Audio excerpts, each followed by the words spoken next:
दूसरा नवरात्र अगर देखें तो हम ब्रह्मचारिणी के रूप में मनाते हैं। हम ब्रह्मचारिणी के आचरण पे चलने वाली एक शैलपुत्री पार्वती, जो पहले शैलपुत्री बनी फिर ब्रह्मचारिणी बनी, तो इसकी बहुत सुंदर स्टोरी है जो हम आपको सुनाते हैं। पहले तो आप देखिए कि जो ब्रह्मचारिणी है, ब्रह्मचारिणी, उसकी अगर वस्त्र देखें मानसी बहन तो व्हाइट वस्त्र हैं, सफेद वस्त्र है, पैरों में चप्पल भी नहीं है, हाथों में एक जगह तो उनके हाथ में कमंडल है और दूसरे हाथ में मुद्रा है और माला है और चेहरे पर एक नूर है, लेकिन चंद्रमा का कोई भी उसमें चिन्ह नहीं है। कमल के पुष्प उसके कानों में दिखाए गए हैं, मतलब आभूषण भी नहीं है, लेकिन कमल ही कमल हर जगह पर है। जहां पे आप हर देवी को देखोगे तो सजी सजाई है, लेकिन ये एक देवी है जो ब्रह्मा के आचरण पर चलने वाली ब्रह्मचारिणी।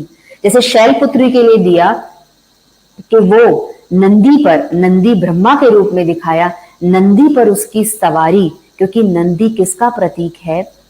शिव जी के रथ का, कि शिव जी ने अगर रथ लिया तो नंदी का रथ लिया। तो ऐसे ही ब्रह्मा के आचरण पे चलने वाली ब्रह्मचारिणी, ब्रह्मचर्य व्रत का पालन करने वाली ब्रह्मचारिणी और ब्रह्मा मुहूर्त में उठकर परमात्मा को याद करने वाली ब्रह्मचारिणी और ब्रह्मचर्य व्रत के साथ साथ ब्रह्मा भोजन खाने वाली, जिसको देवताएं भी तरसते हैं। कहते हैं कि देवताएं भी उस ब्रह्मा भोजन के लिए तरसते हैं जो घर में हम भोजन खाते हैं, तो वो है ब्रह्मचारिणी। अब ब्रह्मचारिणी का एक बहुत सुंदर स्टोरी है जो आप देख रहे होंगे।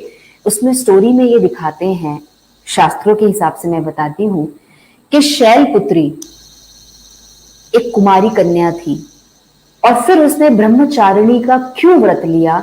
उसने कहा कि अगर मेरा विवाह होगा तो सिर्फ और सिर्फ शिवजी से होगा। ठीक है मानसी बहन। अब उसके पेरेंट्स ने कहा कि शिवजी तो वैरागी है, सन्यासी है, वो तो विवाह नहीं करेंगे। अब वैरागी सन्यासी अगर शिवजी कह रहे हैं वैरागी सन्यासी हैं नहीं विवाह करेंगे तो होगा क्या? तो उसके माँ बाप ने सबने कहा कि तुम तपस्या के लिए जा रहे हो हिमालय पे, एक गुफा में वो चली गई, कहती है मैं बहुत तपस्या करूंगी और मेरी तपस्या से खुश होकर स्वयं शिवजी मेरे द्वार पे आएंगे और मेरा हाथ मांगेंगे।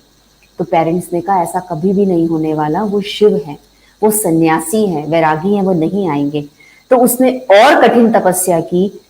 पहले तो जंगल में गई, कंद मूल फल ये सब खाने लगी, फिर धीरे धीरे धीरे धीरे बहुत लंबी तपस्या के बाद भी जब शिवजी नहीं आए तो उसने अर्पणा, उसका नाम है अर्पणा, मतलब पर्ण मतलब होता है पत्ते, तो पत्ते खाना भी उसने छोड़ दिया, निर्जल हो गई और 5000 साल तक उसने तपस्या की। तब जाके शिवजी उसके पास आए, वो भी वेश बदल के आए। जब वेश बदल के आए तो उसने शिवजी को पहचान लिया। उसने कहा आप मेरे शिव हो और मुझे आपसे ही विवाह करना है। तो ब्रह्मचारिणी, अब आप सिर्फ यहाँ पे देखेंगे कि ये स्टोरी है, लेकिन इस स्टोरी में आप देवी के रूप में देखेंगे तो कोई भी वेपन, कोई भी अस्त्र शस्त्र नहीं है और पैरों में भी चप्पल नहीं है। तो पैरों में चप्पल नहीं है उसका मतलब बॉडी कॉन्शियसनेस नहीं है। हमें स्केचर्स है, हमें क्रॉक्स है, मतलब देवियों को ब्रांड का भी कॉन्शियस नहीं रहा। ये जस्ट समझाने के लिए मैंने कहा। और दूसरी चीज, हाथ में माला, मतलब मेरा एक लगातार मेरा सिमरन उस परमात्मा की याद में चलता रहे। और दूसरे हाथ में कमंडल, कमंडल का मतलब होता है ज्ञान का, ज्ञान का उसमें सब कुछ रहना चाहिए, तो ज्ञान उसमें और वेपन्स नहीं है। एक ही देवी ऐसी है जिसके पास कोई भी अस्त्र शस्त्र नहीं है। मैं इसको 3 बार रिपीट कर चुकी, क्योंकि प्योरिटी ही उसका रक्षा कवच है।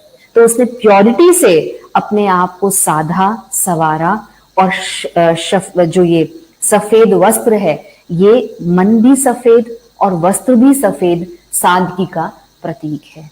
तो ये कहते हैं ब्रह्मचारिणी ने इतनी तपस्या की, इतनी तपस्या की कि शिवजी ने विवाह का प्रस्ताव जो रखा वो स्वीकार कर लिया।